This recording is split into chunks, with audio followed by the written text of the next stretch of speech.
কথা হচ্ছে যারা গিটার বাজান সবাইকে একটা একটা জিনিস আমি বলি, কারণ হচ্ছে যারা গিটার বাজান এই যে পিকআপটা আছে, পিকআপের যে নাটগুলো আছে দেখেন, দেখাও, লাইটটা জ্বালাও। এই যে দেখেন পিকআপের নাটগুলা দেখতেছেন, এগুলা কিন্তু জং পড়ে গেছে।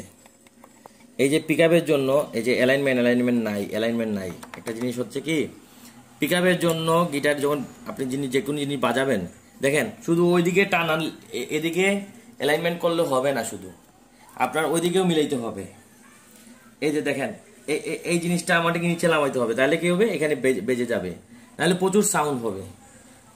পিকআপে যদি আপনার বডি বেজে যায় তাহলে সাউন্ড আসবে, এখানে যদি বেজে যায়, উপরে যদি বেজে যায় তাহলে সাউন্ড আসবে, এখানে যদি বেজে যায় এক্সট্রা নয়েজ আসবে। আপনারা